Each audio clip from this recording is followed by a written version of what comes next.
Hey, it's Paul Monahan, and welcome to the Most Important Game podcast. My mission is to help you lead, play, and perform at your best. I help my clients to play better, struggle less, and enjoy more. We have an amazing conversation with Brian Miles, a mental performance coach for the Cleveland Guardians here in Cleveland, Ohio, near where I sit. Brian's in the off season right now. He's getting ready to head out to spring training. And Brian and I just had an amazing conversation about the mental game of performance. Brian has spent 11 years with the Guardians, with the Cleveland Indians / Guardians organization. He has a ton of nuggets. I mean, this guy is tight. He knows his stuff. He spends all his time helping his teammates, the players, the folks around him to play better, struggle less, enjoy more. That's sort of my take on it. But I think you're going to love this conversation. So let's get after it. All right, Brian Miles, freezing cold here in January in Cleveland, Ohio, but you're going to be ready for some baseball very soon. Great to have you with me on the heels of an amazing campaign in 2024, getting ready for spring training. How's it going? It is frigid, as you mentioned, very cold, and as disappointed as I'm going to be leaving my family in 3 weeks, there is the little light of some nice warmth in Goodyear, Arizona. So I'm looking forward to that. I'm looking forward to re-engaging with the coaching staff and the support staff and the players, and kicking it off for another baseball season. This will be my 11th season with the Guardians, so it's pretty special. My goodness. That's fantastic. Well, I want to hear that whole story, but I want to just hit you right off the bat. Like, all right, what does a mental game coach on a Major League Baseball team do? It's a great question. I think there's, a lot of different ways that you can go with all of this.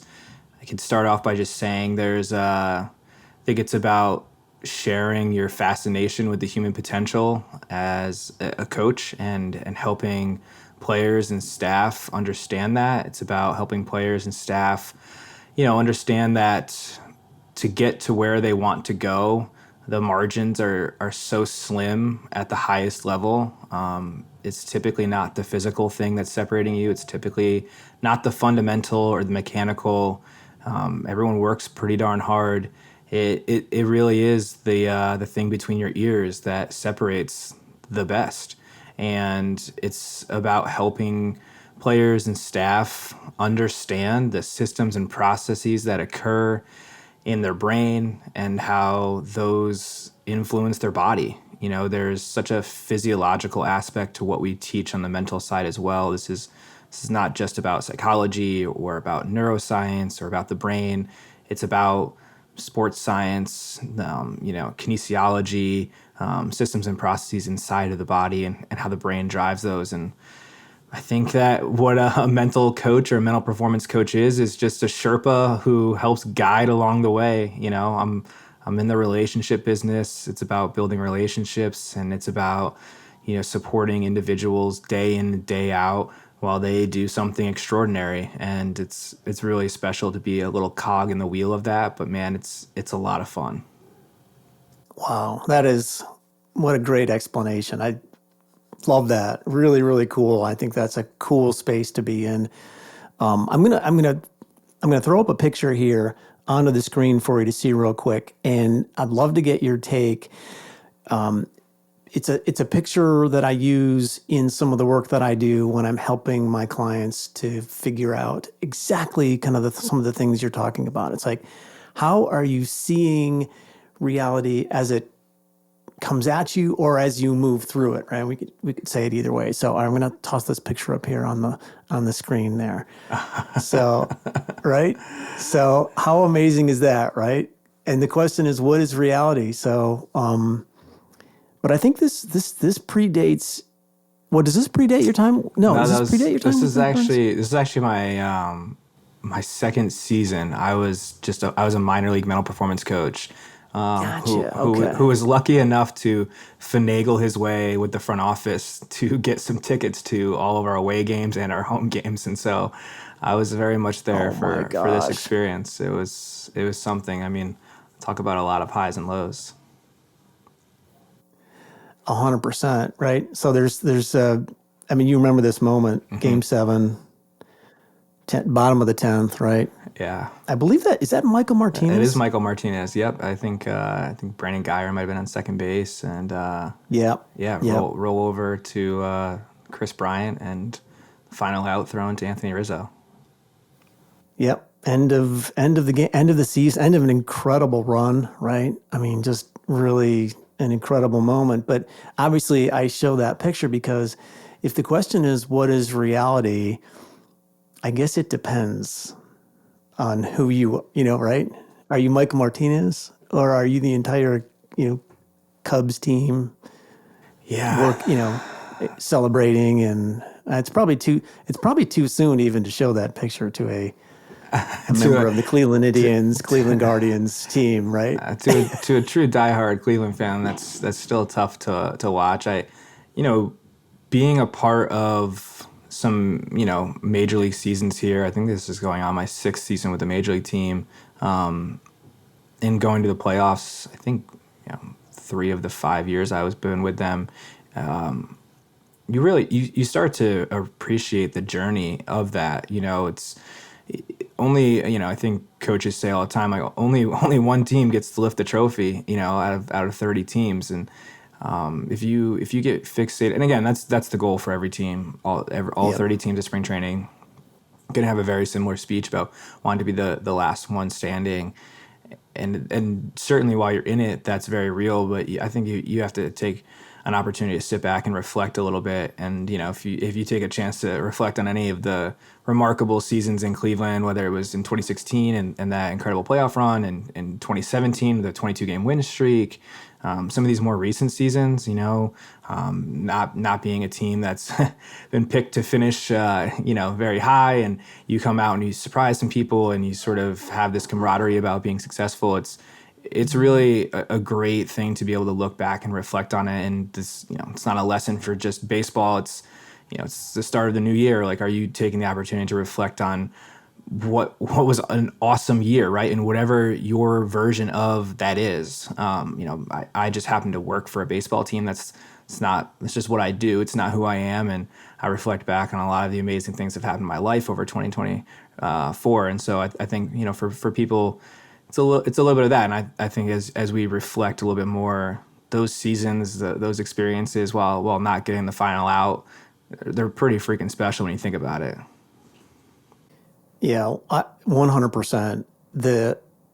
That operating mentality, if you will, of hey, this is a thing that I do. It's not who I am.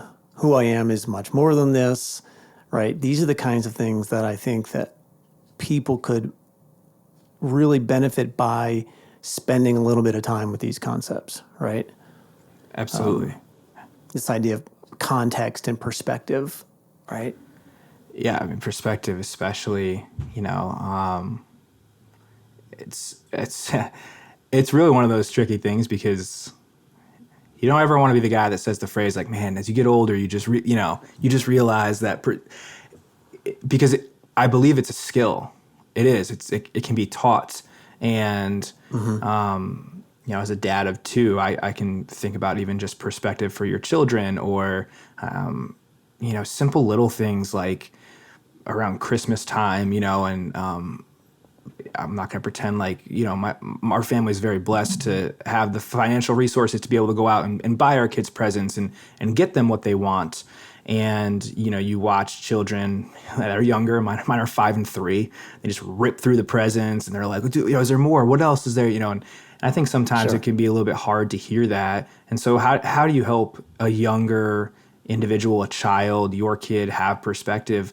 My older sister has started taking her kids to like the equivalent of almost like a children's shelter, and they have these trees up where the kids write down what they want, and her kids go in and they go and pick something off the tree and go and buy that for that kid. And I think little examples and stories like that are how you can start to operationalize and provide what perspective looks like on a grander scale for even a young child, not just somebody like us who's lived a little bit of life and realizes there is more to the things we have going on than how we work. And how do you take that idea then inside of an organization like the Guardians, where, look, at the end of the year, the players who give so much and leave it all out there on the field, they have to grapple with what looks and feels like failure. Yeah, they grapple with it every night, considering how hard baseball is. That's a good point. The classic game of failure. It's difficult to, I think, in the moment experience it. And I would also say that, with loss and failure, there shouldn't be a running away from it. I'm a huge fan of sitting in that a little bit, of experiencing the emotions, not trying to shy away from it, not trying to push it away. Ryan Holiday talks a lot about the obstacle is the way, and it doesn't have to be this thing that we just constantly are pushing against and shying away from.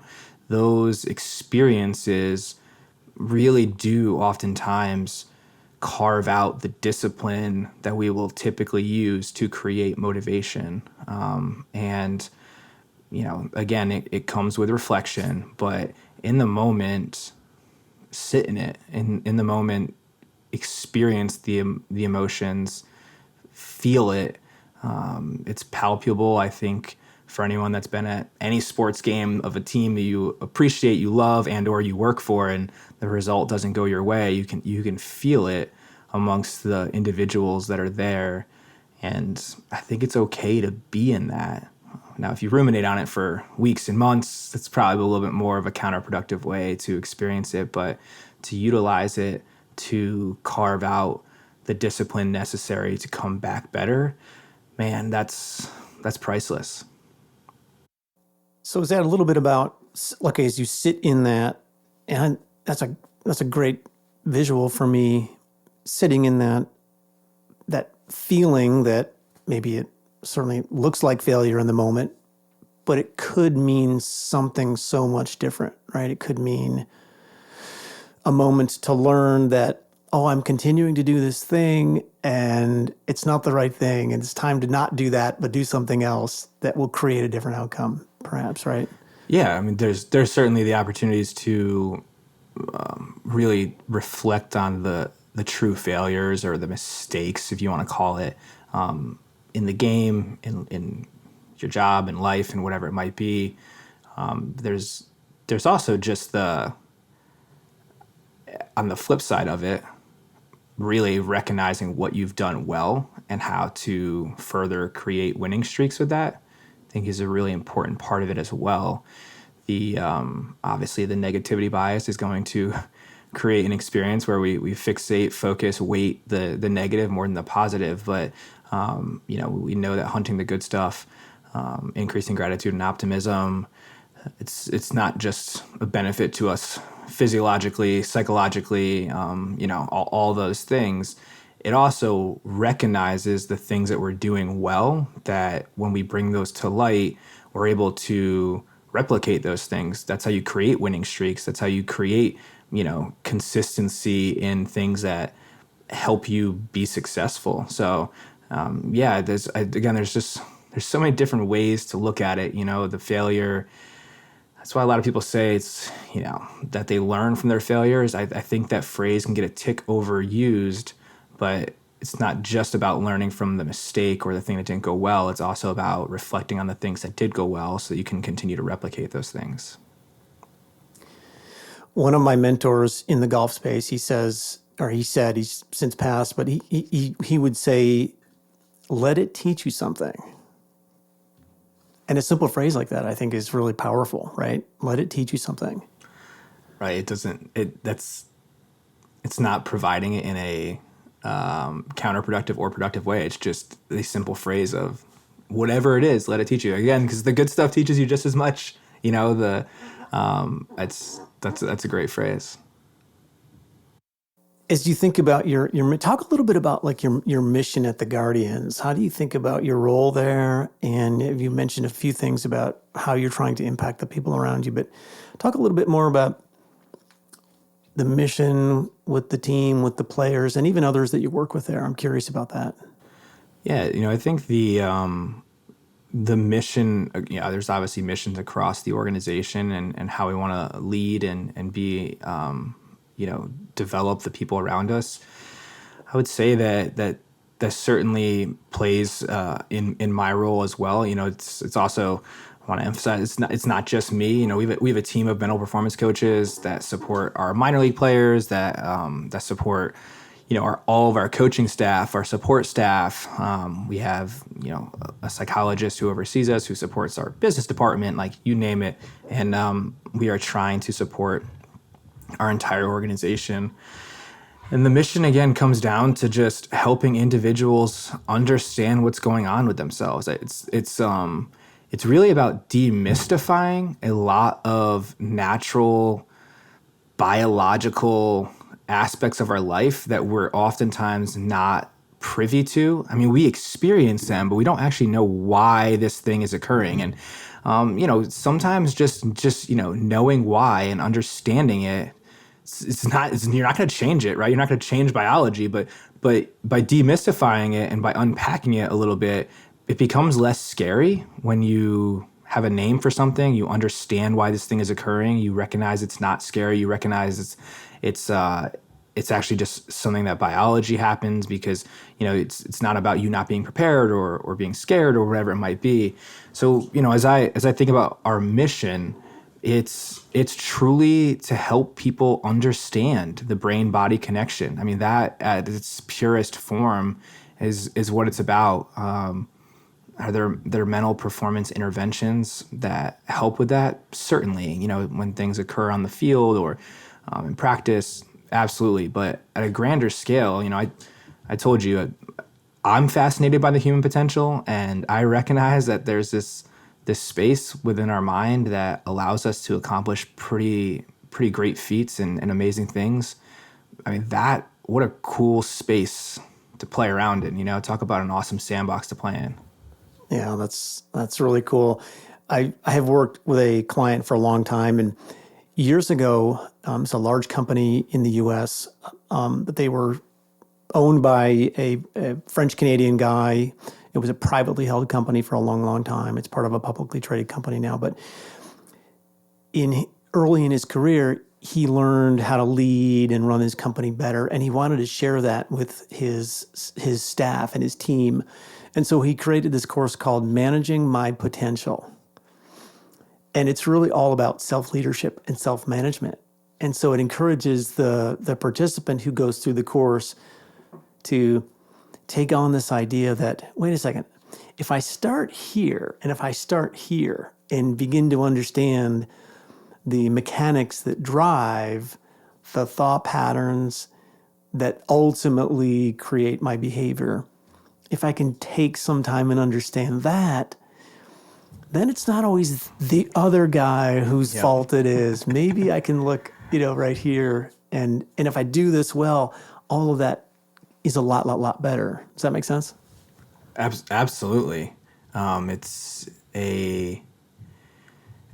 It can be hard, I think, to like you said, the natural inclination to blame external factors or other people. Yes. It's sure does save our ego and make us feel better about what's going on. This work requires work. I mean, that there's no other way to get to it. The mental game, as it's called, requires similar intensity, focus, and time as your physical training. And I truly believe the ones that do it exceptional recognize that, and they don't let it fall off. I think for a lot of people, hi, buddy. Can you go? Hey, we got a visitor. We do have a visitor. All right. Hey, can you go back out there for me, pal? Please? I understand, buddy, but Daddy's doing... We'll have a visit. And come here, you want to say hi? Come here. You can, come here. This is, There he is. This is my son, no shirt on, chocolate on his face. Let's go. Give me a pose right here. Let's go. Let's get the arms up. Oh my gosh, that's huge. That's right. All right, buddy, you go out there, please. Okay, go see mommy and close the door. Marlo, can you close my door, please? Thank you. Sorry about that. Totally good. Totally good. I love that. Man. Yeah. So That's one of those great moments. yeah, one of those great ones. We may keep that, we may just have to feel, keep that, Brian. feel free. That's my actual life in the off season is very much Exactly. the kids running in and out. So Of course. yeah. Of So course. anyway, I couldn't even remember what I was talking about. I think it was around external factors and being focused on ourselves. So I do think about the work and how important it is. So it's not easy, but I think the ones that truly do it with vigor, do it with intensity, and really want to get after it. I think you're right. I think in my experience, the ones that I have seen that actually get intentional about things like, hey, can you notice when you get aggravated about something? And then can you apply the new language set that we're putting in front of you? Can you apply that language set? And the one I like to use, and you've probably used this one too, is, all right, when you're driving on the highway next and that person cuts you off, can you notice what your immediate reaction is? Right? Yeah. And then begin to understand, then they begin to understand that it's like, all right, well, how you see reality coming at you, and then the thought pattern you anchor to, and then the behavior you step into, it's a function of things that maybe you hadn't considered before. Absolutely. I also will say that we want to tune in. Everyone talks about their thoughts and the thought patterns and the experiences you have with your thinking. I also think it's important to emphasize. I mean, it is hard to remember our thoughts. Like unless you're there and you stop in the moment, you're really self-aware. It is difficult to tune into those things that you're thinking. In a way that we've helped to shift a little bit of that, or at least to be more aware, is we are certainly very in tune with our emotions. We are very in tune with our physiology, and so you let those be indicators for you. Be your own best detective when things are feeling odd, funky, funny, different, or if you're surprised by an emotion that you're experiencing, or you're surprised by a physiological reaction or response to something. Yes, it is your thinking that's causing that, because your thoughts drive your emotions and your emotions drive your physiology, and your physiology impacts your performance. And your performance, there's a big old arrow that goes back to your thoughts, right? Like your performance impacts your next set of thinking. So the answer is yes. Like if you want to change how you feel, change how you think. Absolutely. But it can be very difficult to just tune into those thoughts right away. So I've always been a big fan of just utilize your emotions and your physiology as just like indicators. Let that be a part for you that helps you understand what's going on. So like they become the pointer. Oh, hey, something's not quite right here. Right? I'm out of equilibrium. Yep, something's odd, something's going on. I mean, even just like a natural thing that happens, like, that person does cut you off on the road and you are like overly angry. And it's like, even for you, you're like, damn, that's a little surprising. I'm normally not that mad. Something's going on, right? Like there's gotta be some sort of thing that's happening right now. I think it's, the more aware we are, it's fascinating to tune into those things. Super fascinating. What's the most surprising thing that you want to share about working with, the most elite athletes on the planet, right? Or the best baseball players on the planet. What surprises you about the work you do with them? I think the surprising thing is, I guess, I don't know if it'd actually be surprising, but the professional athletes that I've spent time with, the college athletes I've worked with in consulting, and even the military folks, like some of the best military folks that I worked with, I guess I just was so intrigued by their intentionality. They are truly intentional with everything they do, and it's just when you're at that level, and like we talked about the margins being so thin for failure and success, I just am always fascinated by how consistent and diligent they are with their intention of what they're doing, right? And it's like, man, when they are in the gym, they are in the gym and they go about their business just like it's their job, which I mean, part of it is because it is, but the the consistency, the way that they view that as a natural part and rhythm of their day to lead them to being the best version of themselves, it's amazing. I think baseball is especially special because of the rigors of the schedule, 162 games and 180 days. The way that these guys show up every single day. And I will say this is not just a player thing. The way our coaching staff shows up every day, the way they prepare every day is absolutely out of this world. I mean, it's incredible. And the diligence and the intentionality that they bring to the table to help our players be the best version of themselves is special. And so, it's just nice to be around that type of high performer. I think it makes you raise up your level a little bit and make sure that your stuff is pretty squared away. I've certainly felt that over the past few years of when you get your chance and when you get your opportunity to lean into a professional athlete or to lean into a professional coach or a high functioning soldier or whatever it might be, your stuff better be squared away and you better be ready to help when that opportunity comes. And I dig that space. It's a lot of fun to be around. Oh, that's really cool. I love the idea of proximity is power. I think it's a Tony Robbins concept. Might be his, might be from somewhere else, but this idea that just being around these people who are so intentional and they lean in so committed, it actually changes the power quotient within you, right? That's super cool. Yeah, What are some of the things? Yeah, what are some of the things that you notice that they struggle with? Like, is there something that's very typical, or is it just all very, very unique and personal from like the things they struggle with? I do think it's relatively unique based on the individual. The things that they potentially struggle with that honestly probably the majority of us do as human beings is just their capacity to stay in the present moment. It's no different than most of us, but something happened. The umpire made a bad call. I made a mistake. I missed a pitch I should have hit, whatever it might be. And I have to, in these very few short seconds, be able to let that go. And what's funny is like everything in our evolution makes you not want to let it go. All of the biases and patterns in our brain and the way that we work and our ego and all of these things, it literally creates a chamber in which like you should not let it go. And the ability to do it, now with the pitch clock a little bit quicker and only getting one timeout, it's difficult. It's not easy.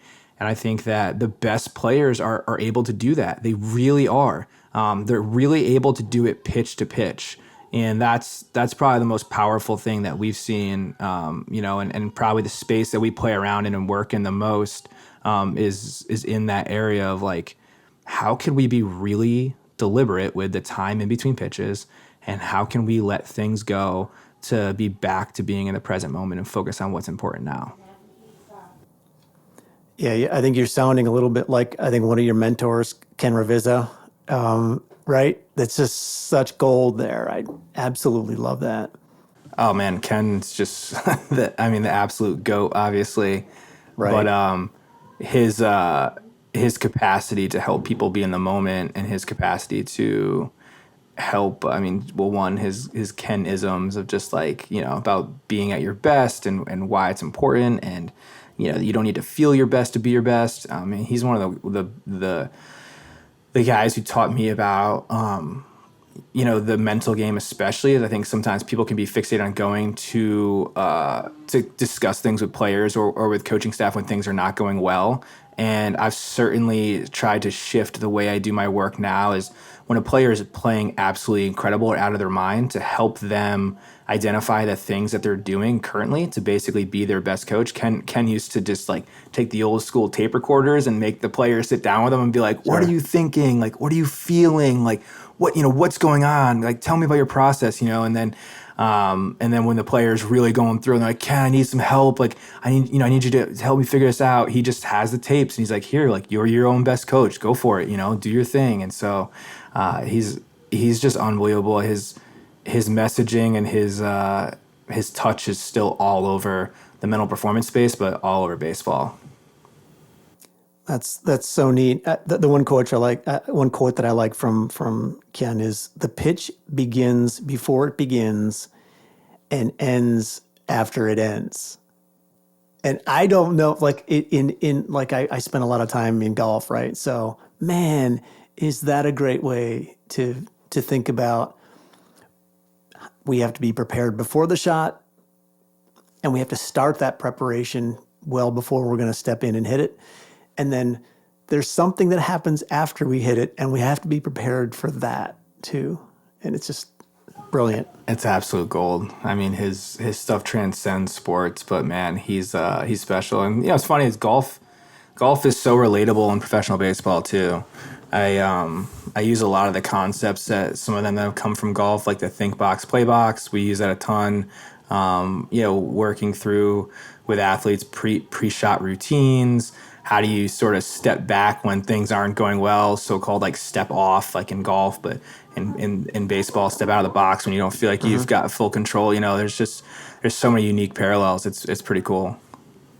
Have we talked about the Lynn Marriott and Pia Nielsen think box, play box? I want to say you and I talked about that years ago. But I feel like we might have done it like during COVID or sometime when we jumped on a call. That's right. Yeah, that's right. It's special. It's I actually learned about it from Bernie Holiday from the Pirates at like an MLB meeting in, I don't even know, maybe like 2019, and I've never related so much to a concept of just one as a person who goes and plays golf sometimes and has maybe some moments that aren't the best for a mental performance coach to be having on the golf course, but the concept of, for me, that my favorite part of that entire concept is the discipline, like the decision line about like having the discipline to step back over it when you're in the play box and you've sort of got some think box things going on. That's the part we relate a lot to with our players, is like, man, if you're experiencing that in the batter's box or on the mound, and you because at the highest level in the big leagues, one pitch you take off mentally is like potentially the one that somebody can hit, out of the ballpark. And so it's one you gotta be ready for. 100%. Yeah, that they're saying when it comes to that is no, hit it anyways. Meaning you want to have a round where you never stepped up, experienced that overthinking inside the play box, but you hit it anyway. So we want no, hit it anyways. That's cool. Yeah, man, I had a lot of those. A lot of those on the golf course. Yeah, I know that. I know.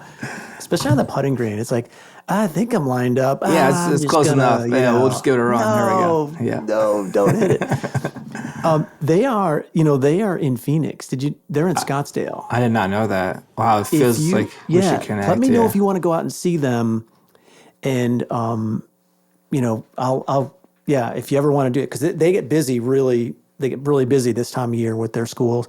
I think I've been out there 3 or 4 times and spent, a day or two with them on the course, and they're with you for every single shot. It's an amazing experience. Sounds awesome. Yeah, I would love just to pick their brain. It's I can only imagine the mental side that they've experienced and taught. That'd be special. That's super cool. Yeah, no doubt. They love talking about this stuff. It's but more than that, they've created some really interesting frameworks and physical and mental models to help us inside the game. So it's pretty cool. That's awesome. Hey, is mental toughness a thing? I am curious about that, because that's something that comes up sometimes, and I'm like, I'm not so sure that. Well, anyway, I'd love to get your take on. Yeah, it's it's a unique one. I think there's a lot of people that probably make their living off of saying that, this is how I could teach you mental toughness, so on and so forth. Again, for me, it just comes back down to the science of things, the understanding of what we're experiencing as a human being present, feeling what's going on, and being able to interpret it with, the experience they're having. I think mental toughness comes up a lot in potentially in youth athletics, but also in like the military and just like, how can you handle like physical rigors and things like that. And I mean, listen, there is an inner voice that occurs in our minds when we are doing something hard. And, if you wanted to get maybe close to the definition of mental toughness, perhaps it's the individual that can shush away that voice on a regular basis and be able to persevere and push through. The fact of the matter is that we are all very capable of doing that.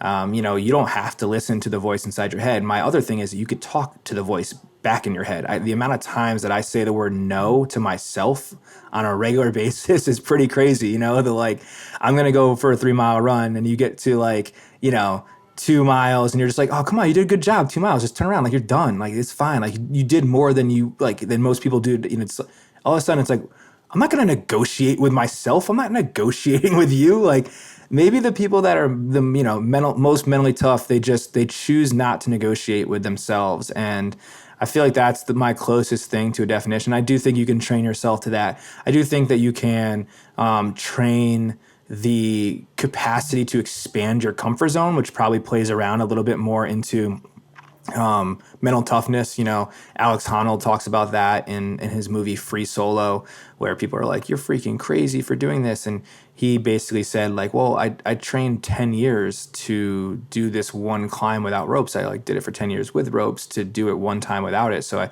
actually felt pretty comfortable up there without it because I've done it so much. I've expanded my comfort zone so much that this is actually not overly scary. It's actually right on the edge of my comfort zone versus being wildly outside of it. So I think there's unique ways to play around with it, but the biggest part for me is if you say you're going to do something, do it. And if you can accomplish that on a pretty regular basis, you have probably facilitated what people would call being mentally tough. Brilliant. I think about the Alex Honnold documentary where he's talking about where I think they take him into an MRI and they notice that his amygdala is not even firing. Yeah, his fear response is a little bit lower than the average person. And I think you said this earlier, look, this is a skill. This is something you can learn. And so you learn by repetition and you learn by practice and correct practice and changing your language set. I mean, I would guess all of that is the part that could build the thing that, to your point, might look like mental toughness on the outside. Yeah, it's about repetition, I bet, more than anything. Again, there's also people that have way more opportunity to be in environments where that is necessary than perhaps the average adult. But I actually think, I know there's physical science behind, ice baths and all that stuff, but part of that is just, I mean, you could take a shower every day and just put the water on cold for 30 seconds. And it's that, I mean, that requires doing something you don't have to do that is uncomfortable and difficult. But I bet you if you do it every single day, it stretches you a little bit. I imagine there's secondary and tertiary effects to that outside of obviously the physical benefits, but the mental benefits as well. 100%. I totally agree. And I would say, to me right now, even if we're talking about cold, for example, cold plunge and the related things, it seems like the physical benefits are not entirely settled yet, but that almost everybody agrees on the mental and emotional benefits. I did a hard thing. I didn't have to. I was a little scared of it, right? All of that. Yeah, I mean, anyone that's jumped in an ice bath, the thing, it's actually no different than us as kids when we would be the first one to jump in the pool and it's cold. And it's you do the hesitant, I'm going to dip my toe in. It's everyone's right. Just jump in. And it's once you get in, you're probably fine. And it's no different. And I mean, I think there's on the opposite end of the spectrum, anyone that just like goes in a sauna. I know saunas are hot and like maybe people like that, some people don't, but like you go sit in a sauna for 30 minutes at 151 degrees and it's like, or 160 degrees. And, you kind of start talking to yourself a little bit too. Like, damn, I'm hot. Like, am I good? Like, but that again, you are choosing to do something hard. And if you choose to do something hard, do it. I think that's the best way to look at it. Yeah, and like you were talking before, like somebody taught me years ago that, this concept of, you have yourself and then you have this ego, and sort of there's like two things going on up here. And this mentor of mine was like, oh, you can name your ego and have a conversation with it, right? So my ego's named as Carl. I know when Carl's talking to me. I'm like, oh, Carl, come on, buddy. You're just, that's nothing, Carl. We got this. You don't need to talk to me right now. So I'll often have that conversation. Yeah, I like that. The voice inside your head, right? It's and your ego is doing it. It wants to save you, right? Well, it wants to save you from the embarrassment. It wants to save you from the experience of failure. It wants to save you from feeling embarrassed, shame, frustrated, whatever it might be. So, I think you have to recognize that. Again, that's part of the understanding process, is understanding what's going on. And you have a conversation with Carl. Some people just give into their Carls, and other people just choose not to negotiate. Like, not today, Carl. See you later, man. You drive on. So it's fascinating when it plays out. I think everyone has their own kind of experience and examples of that, and it's interesting. But man, when you day in day out choose to not negotiate or push your Carl back down, it adds up, and I think that's where you start to see that repetition of win streaks. Yeah, and I think a lot of people don't recognize that voice is, in a way, somebody different. It's not necessarily them. It's their survival mechanism that actually sort of has a voice. Yeah. But we can be separate from it in a way. It's kind of cool. Exactly. I agree. Yeah, cool. Hey, what as we kind of wrap our conversation up, and really appreciate the chance to do this, and especially before it gets super busy for you in spring training and then the season starting and so forth. But I'd love to get your take on mindfulness and meditation. It's super big right now, and pardon me. I'd love to get your take on the place for mindfulness and meditation inside of, say, a holistic mental game or psychological approach to performance.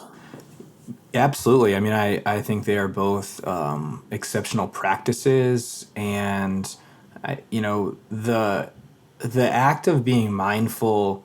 I think it ties in a little bit with the thought-performance connection I mentioned before about thoughts driving emotions, emotions driving physiology impacting performance. The idea that I mentioned, it's like we're not very in tune with our thoughts, and you have to be able to pick them out and understand what's going on, and there is certainly a time and a place for that.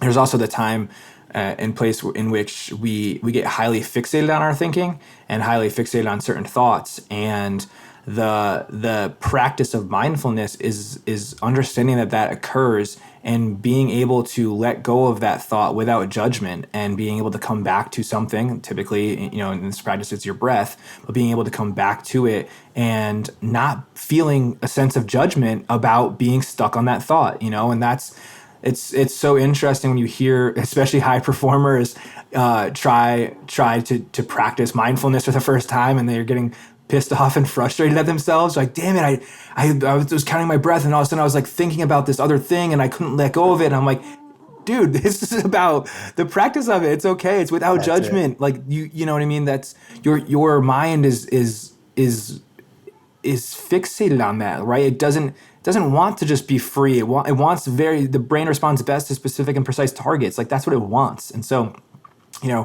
we use Andy Petticombs from Headspace, his example of just like the cars passing by, and you're on the side of the road and you're watching them go, and every once in a while you get a little fixated and stuck on that red car, and you're just kind of following it around, and you just need to let it go, and don't you don't have to judge yourself for being stuck on that really cool red car. Just come back to your breath and back to where you are, and and then I always love it because Andy's always like, it's going to happen again. Like he says in his awesome Australian accent, like it's going to happen again. And I think that's the part for me where you start to have a little bit of grace for yourself when you practice this. And of course you get better at it and you get tuned into your breath and it's great.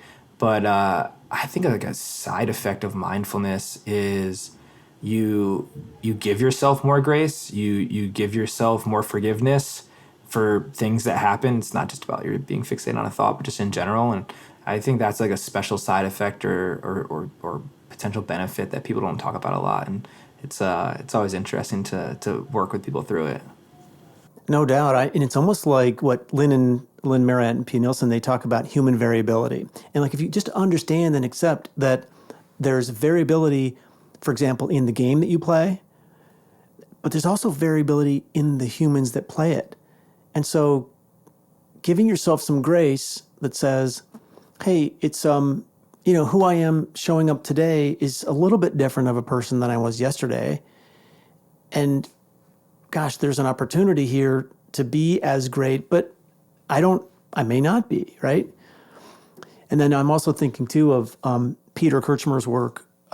Peter does work in the flow space, and he's out at University of San Diego, and I've done some work with him, and his imagery, like the cars, but his imagery is just the waves just coming in, and you're up on the cliff, and they're just coming, and it's okay, and they're going to keep coming. That's a nice image while here in freezing cold Cleveland, and it's funny that's actually San Diego, I know. Exactly. Yeah, that's actually the we have some folks that utilize the Muse brain sensing headbands, and it's actually like it's auditory and it's ocean, right? It's the sound of the ocean. It is. Yeah. I have one. Yeah. It's pretty special too. So it's cool. It's a great practice. I obviously highly encourage it. And it's something that benefits outside of the 10 to 15 minutes that maybe you do it a day. It certainly has impacts over time. It's for sure. That's great.